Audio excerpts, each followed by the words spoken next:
How many people agree with him that it's to honor the legacy of Dr. King? And so I actually believe that that's awesome how you start this conversation, because now we need to know, how do we honor the legacy of Dr. King? And everyone here is going to be able to help me with that, and you were ready. I saw you raise your hand. Stand up and tell us how we honor the legacy of Dr. King. Say your name. Stand up, though. There we go. Yeah. What happened, what he did, and remembering, it's like one of the best ways. Like, not forgetting what happened, I think is one of the best ways to remember things. I think that's great. Yeah. So keep in mind, we're going to ask other people about the honoring Dr. King, but not forgetting and constantly remembering. That's about building history and making sure history is told right. So how do we continue to talk about Dr. King and his work? What is your understanding about the work that he did? Yeah.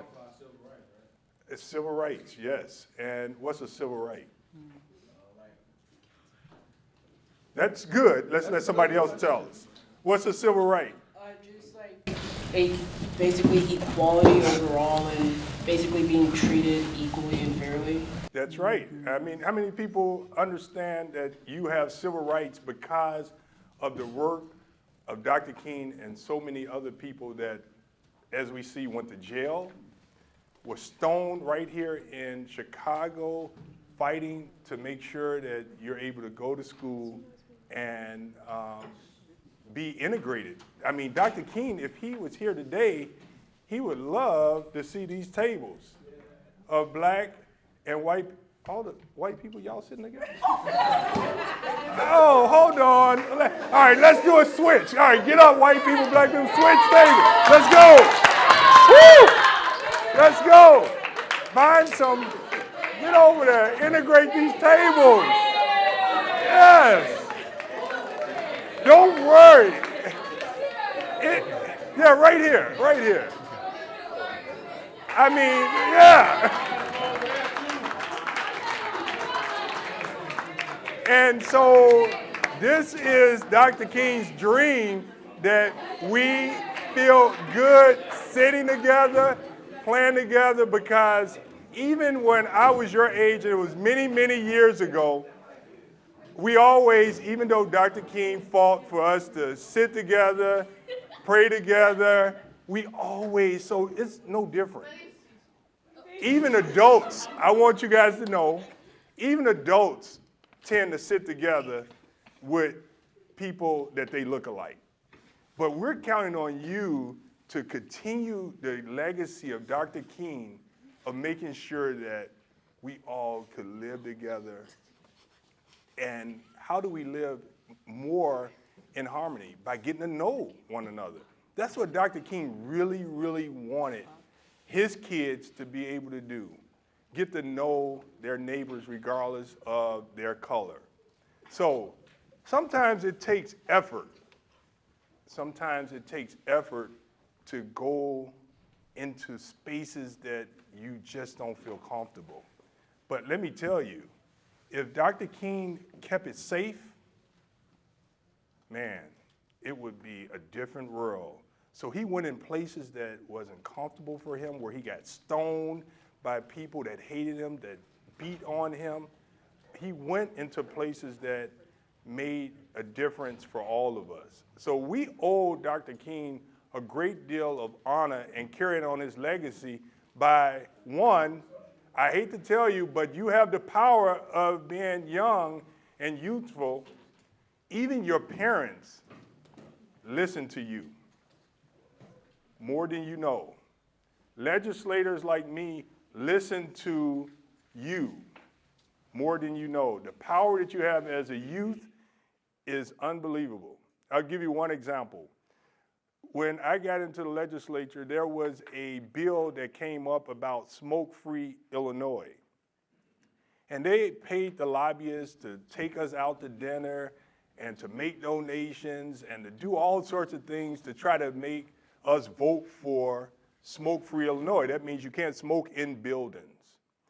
I refused to agree to the bill and vote for it, even though my friend was the sponsor, the late Karen Yarbrough. I wouldn't vote for it.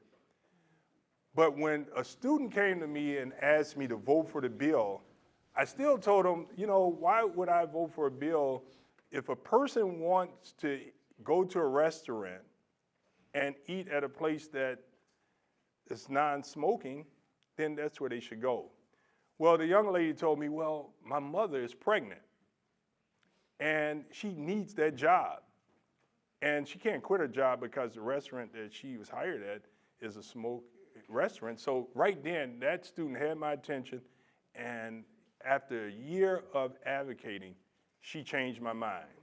So Dr. King would love for you to have something that you believe in. Carry on his legacy and make sure that you help change the world by advocating as a civic person, finding things. I mean, you guys got TikTok. Oh, maybe not. You guys got some forms of social media, and you're going to be able to change the world. Find something to carry on Dr. King's legacy by making the world a better place. And it starts also with your heart. And I talked about you having the power in your family. Now, I'm not telling you get thrown out of the family and to get cut out the will. But I'm telling you that if you see things that don't sound right, whether you're black, white, brown, Hispanic, it doesn't matter. There are black people that I know that say things that they shouldn't say about opposite races. White people say things about the opposite race that they shouldn't be saying. But it's this generation that actually has the power to change the world that we live in and end the ignorance that's spoken at our households. Sometimes people are hard to change, but when you talk to your parents, when you talk to your cousins, and when you talk to your friends, there's no good in hate. So let's make sure that we be the light in whatever room we're in and be deliberate about the change that Dr. King wanted to see. It's huge when you use your life for good. And Dr. King had a quote, and when you get older like me, it's only 3 lines. I just got to make sure I read it to make sure I get it right. He said, everybody can be great because everybody can serve. And so Monday, how many people have a project already planned to continue the legacy of Dr. King?